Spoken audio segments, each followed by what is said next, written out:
Scent snobbery. Let's dive into that today. Why not? It's something that really gets my back up. I am a girl from the north of England. I'm a Bolton lass.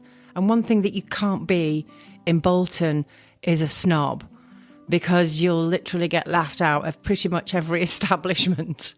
Now, my mum was a snob, and that's why she sent me to elocution lessons to try to teach me how to be posh.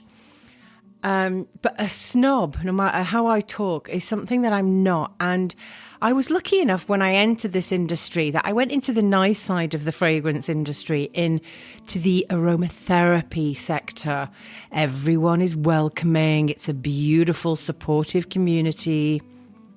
And people like to get together and support each other and talk about their accomplishments and what's new in the industry and what oils are, they're using in their blends, etc.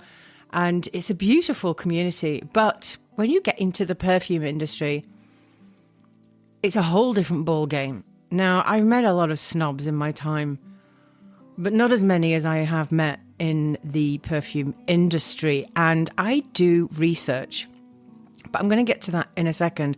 I was having a conversation with a ex-student the other night, and she is in the States. She has a perfume company in the States whereby she creates fragrances and puts them into oil form. So for religious reasons, she doesn't like to use alcohol in her perfumes. So she uses oil base, and she wants it to be steeped in culture, etc. And she reached out to me on WhatsApp, and she was expecting to get through to a switchboard of a customer service hotline or something. Definitely don't have one of those.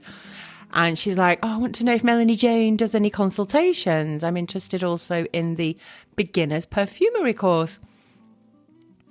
And I said, hi, I'm Melanie Jane. I said, and yes, I do consultations. Let me know what it is I can help you with. And if you have any questions about the beginner's course, then do get in touch. And she went, oh my God, you're Melanie? I'm so honoured to be connected with you. I can't believe it. I was expecting to get through to somebody else. And, I would never be able to get in touch with you. And I went, no, it's just me, just Melanie from Bolton. Perfume educator extraordinaire. And it was just so sweet of her that she thought that because she's been faced with such snobbery herself, that I'm too good to be connected with, mere mortals that want to inquire about my courses. But what baffles me is my competitors are like this. They're such snobs. One of them allegedly writes weekly emails herself, but I can tell that they're not. Now, of course, I keep an eye on my competitors. I would be a very bad businesswoman if I didn't. And if you are setting up a brand, I suggest you do the same. You always have to keep an eye out. You can keep an eye out for what they are doing. And if you think it's good, then you can create something similar. Never copy, ever. It's not in good taste. But you can always be inspired by certain things. Or if they're doing something, you think that they're doing it really badly. Then you go, oh my God, I could do so much better than that. Then go ahead and do it and put your own twist on it. But whilst researching my competitors, this particular one that writes newsletters, she doesn't let people get in touch with her directly. It's always somebody else. And she did a short perfume course, and one of my diploma students actually, I had a conversation, another one, a student in the States, and she said, do you know, I've done this course, this very short, it's actually just a class about creating a perfume. She said, and at the end of it, I didn't know how to make a perfume still. So she was really baffled. Why have you done a course about how to make perfume when at the end of it, I don't know how to make a perfume? I'm actually more confused at the end of the class than I was before I started. So she reached out to this person this so-called educator. And she said, I'm really confused. I don't know how to make a perfume. Can you give me some hints? And she said, well, if you want to have a consultation, you can do. It will be around €1,000 to have a conversation, just to have a conversation to help you make a perfume. If you would like to book in for some time with her. And it wasn't even her that had responded. And they didn't help this student who had paid not very much money, but they'd paid money, that they'd worked for to take this class that they weren't satisfied with. At the end of it, it was called How to Make a Perfume. And that's not the exact title, but that's what it was. And that's what it insinuated. And at the end of it, they didn't know how to make a perfume. So this is one element of the snobbery that, you might have encountered yourself. I know lots of other people have. But there's another one that I found really shocking. And this competitor is French, based in the UK, and classically trained. So they went to one of the prestigious perfume schools, I would say. And it's a very famous school. So, of course, classically trained.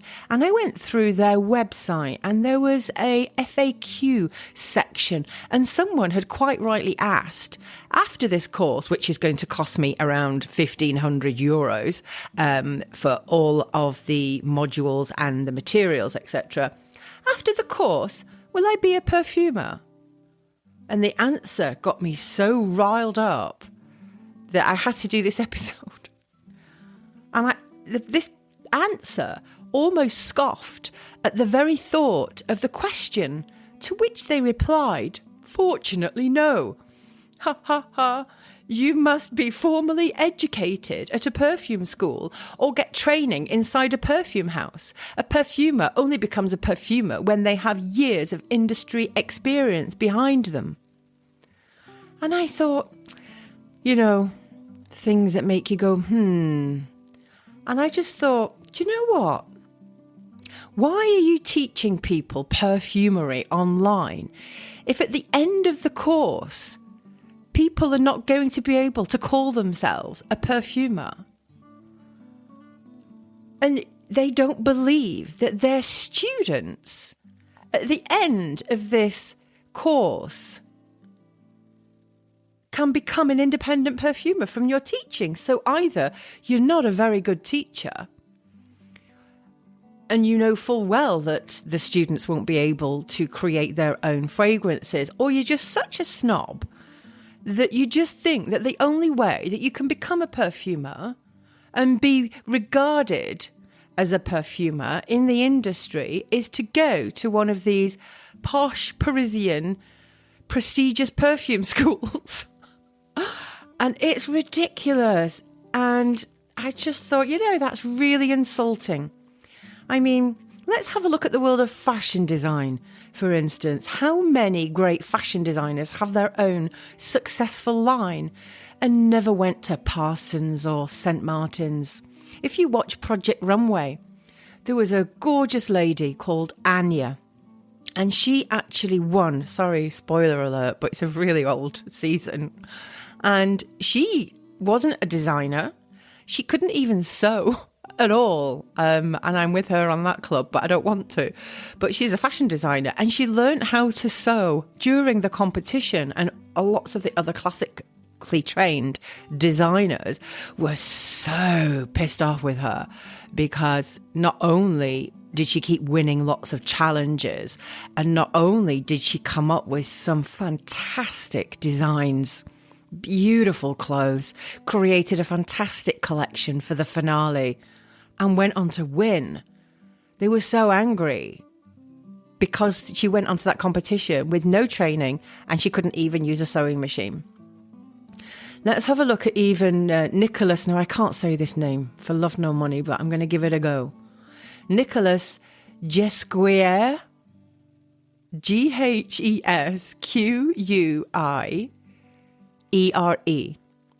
Now, if you can say it, please do a podcast episode and tell me. Nicholas Jesquier, for one, has been the creative director at the House of Louis Vuitton since 2013 was not a classically trained fashion designer and didn't go to one of those prestigious schools. He was self-taught. Tory Burch was listed as the 88th most powerful woman in the world by Forbes in 2020. Neither of those people had formal training in design. What about Victoria Beckham? She's a classic example of snobbery in fashion. Not that she's a snob, but she went into, fashion is can be snobby, like perfumery. She had no formal training. Yeah, she had a lot of following and she had a lot of money behind her. But she was lucky enough to be able to take a short mentorship with the iconic designer Roland Mouret. And she learnt from his techniques and created a global brand. And if you can see her very first collection that she launched, especially of the dresses, I remember seeing Carol Vorderman.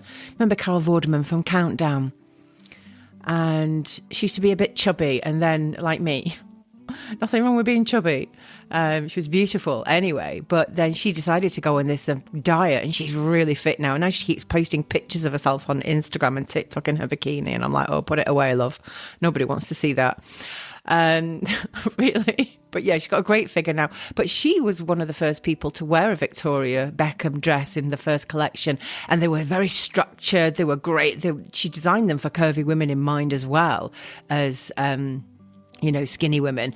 And they were really sexy because they were like very structured office-like dresses from the front. And then at the back, they had a zip that went all the way down the back. And they were very form-fitting with quite structured shoulders.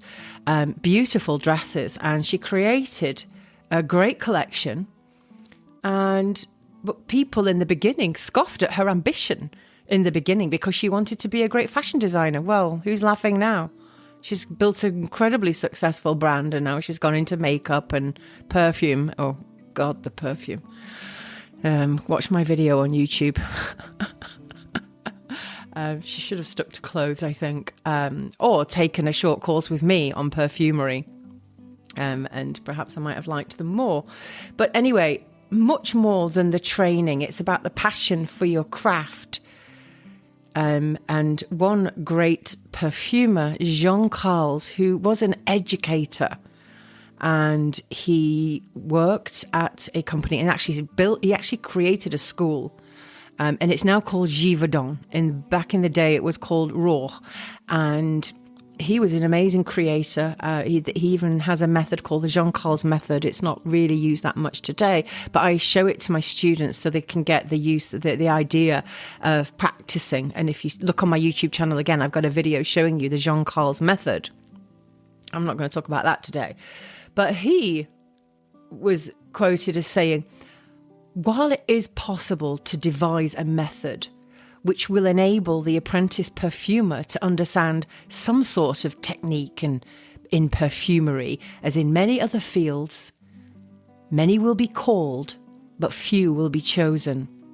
Since the essential qualities which lead to success cannot be taught any more than can be taught enthusiasm, the joy of living and of creating, and the love for one's calling. These are innate qualities without which there is no great perfumer.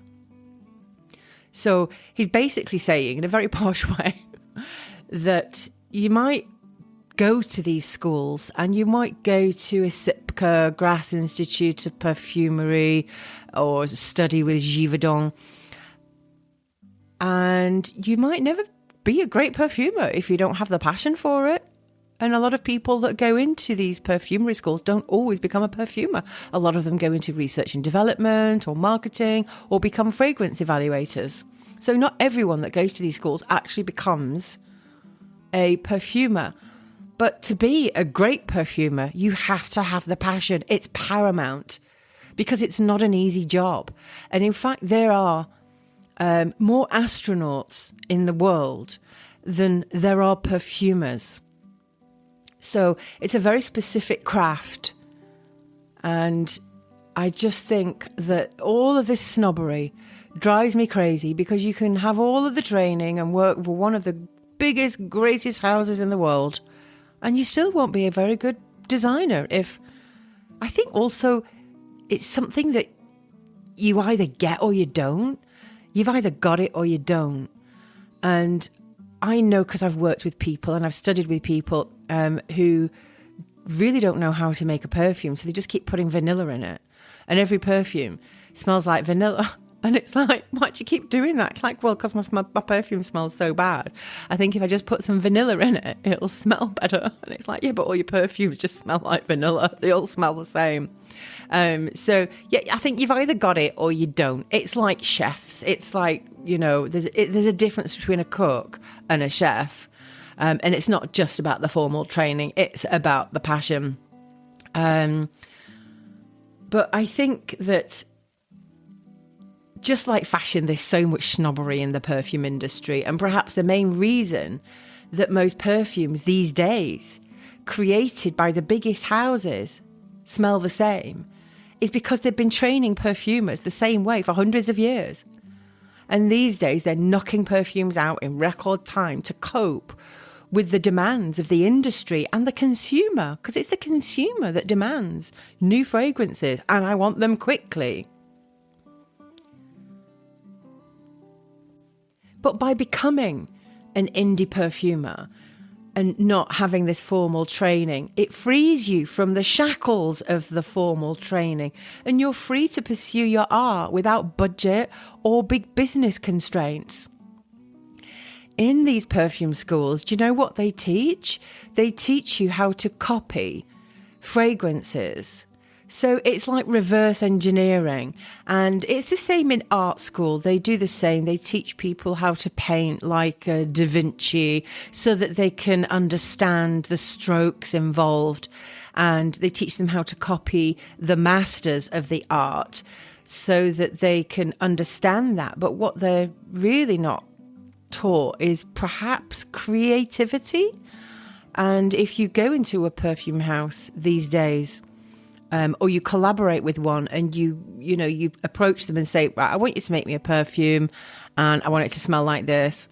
And you will say, like, let's say J'adore was created from a one-line brief. Make me a fragrance that is as sexy as a stiletto and as comfortable as a pair of Tod's.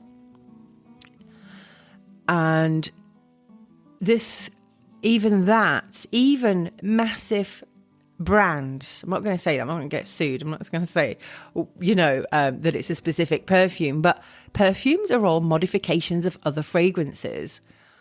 And if you go to a perfume house and you want a completely bespoke fragrance, you're going to be really disappointed because they're not going to do it for you.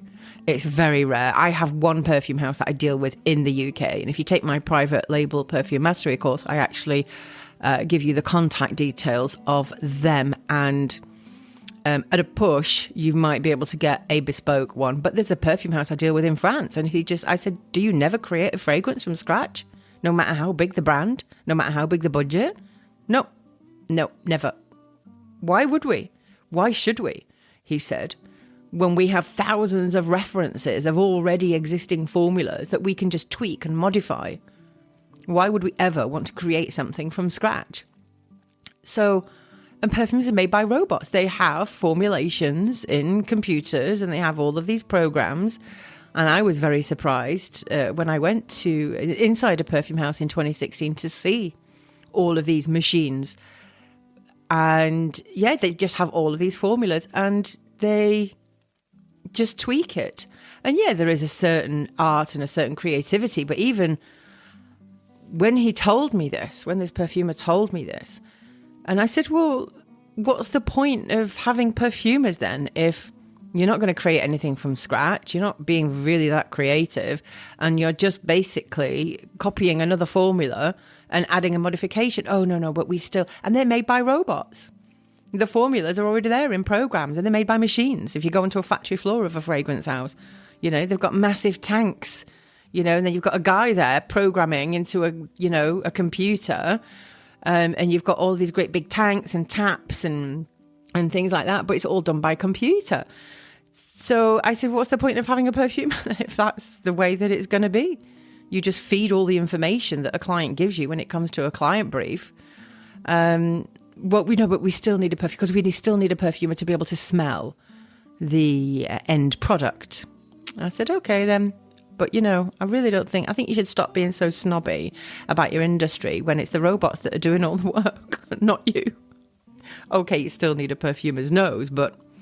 So that's why I teach online, and that's why I get snidey comments from people on my YouTube. Snidey comments. I had a really snidey comment from one of my competitors the other day, and she didn't read the description in my YouTube video. So I actually saw it in the middle of the night, and then I saw in the morning that she deleted this really snidey comment. And I thought, well, good, I'm glad that you did that, because, you really don't want to mess with me. You're messing with the wrong person. I'm from Bolton. So I don't think there's anything wrong with facing snobbery in the face and just turning your back on it and going, do you know what? Screw you. I'm going to do me. You do you. That's fine. So don't be afraid of being an independent perfumer. Don't think that just because you've not gone to one of these prestigious schools that you can't be a perfumer. But here's a little tidbit I'm going to tell you for nothing.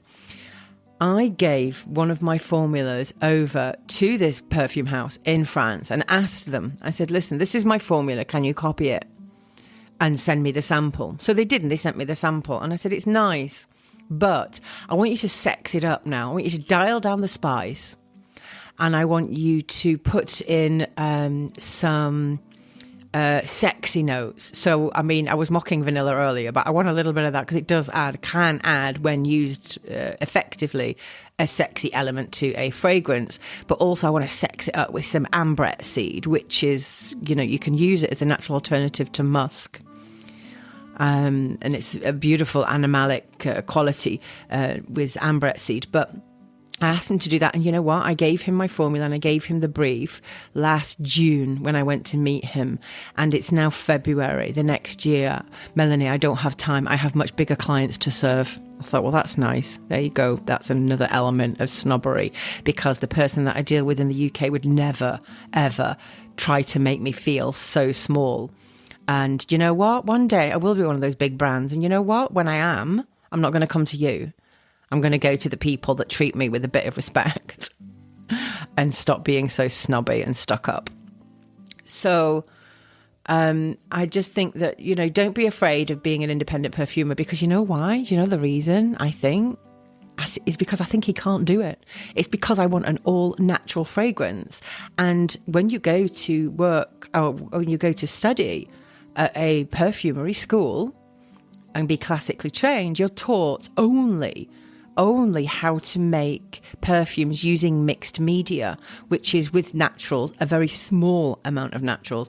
And when I say small amount of naturals, I mean about 300 you will have to choose from. And then the other 2,700 will be isolates and not natural, and synthetics, aroma chemicals.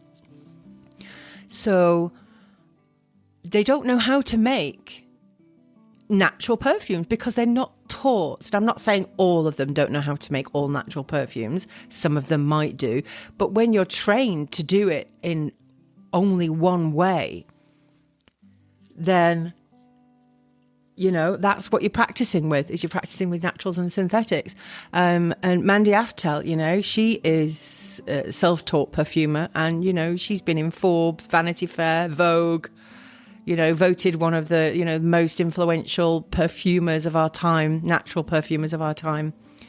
And she's absolutely incredible. And she makes great natural fragrances, because I went to a exhibition at Beauty World Middle East, and I went with one of my students, and we were talking to a sales guy there.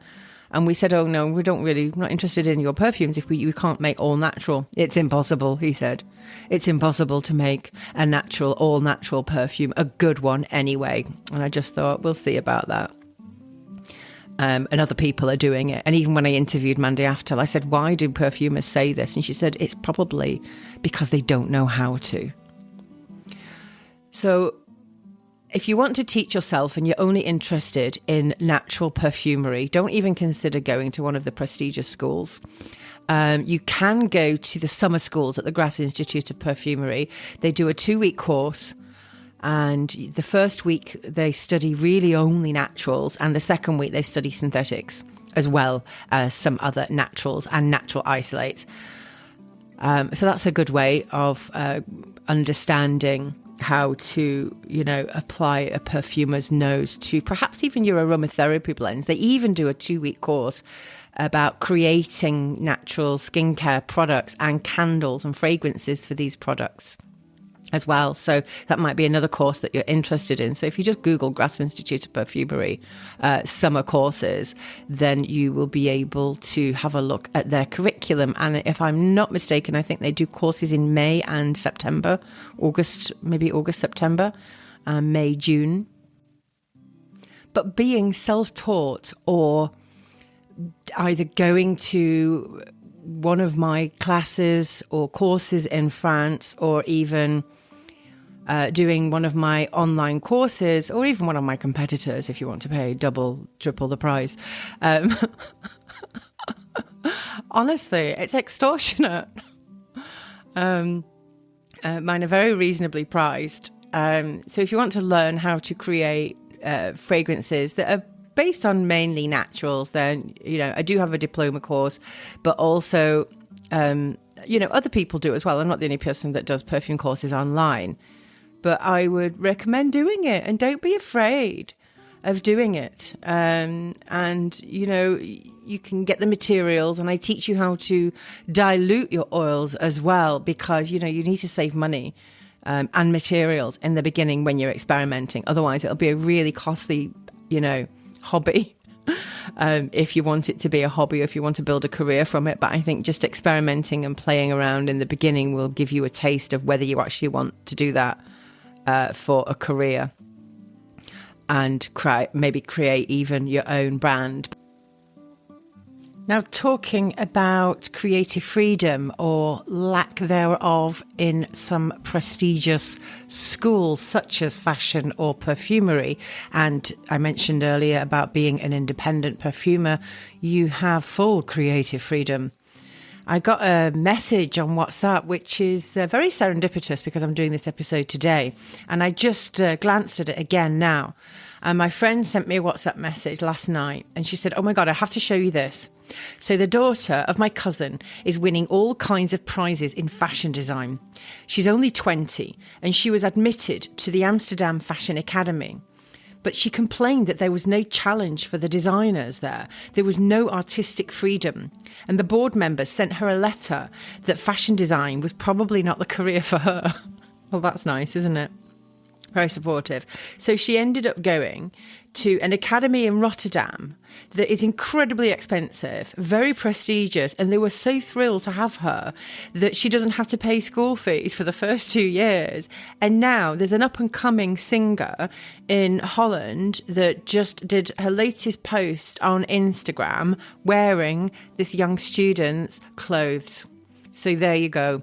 Snobbery in the fashion industry, snobbery in the perfume industry. But if you have the passion to pursue it and want to create a career out of it, don't be disheartened by people that are pretty much institutionalized by the industry and the way that things have been taught for hundreds of years. So there you go. Be brave, be bold, think like a child. That's what I tell my students. I'm going to leave you with a quote by legendary perfumer Edmund Rudnitska, who once said, "In order to be able to create a really new perfume, we must not be stampeded either by time or by men. Once regarded as works of art, perfumes are now sold by methods which have been tried and tested, led by marketing men who regard perfume not as works of art, but as industrial products. They have lost sight of the fact that first and foremost, perfume depends on taste, not science nor tricks." He continues, "It seems that today there is no man capable of launching a Chanel number 5. So if you want to learn how to become an indie perfumer, you can join my Scent Academy and be taught by someone who really believes that given the right technique and a shed load of enthusiasm, you might just one day create the next number 5.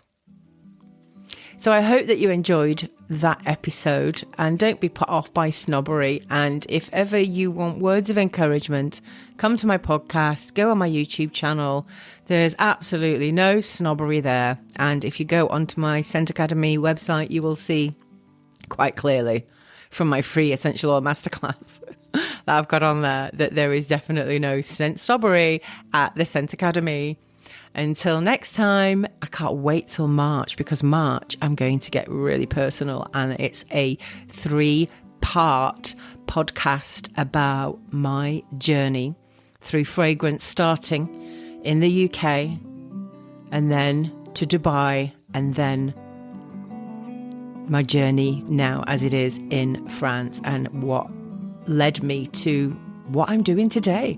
And I think that that will be a really inspirational series. So make sure that you subscribe if you want to, because that way then you'll get notifications of when my next podcasts come out. I think it's going to be the 5th of March is the first one about my personal journey through perfumery. Until next time, stay fabulous. A bientôt.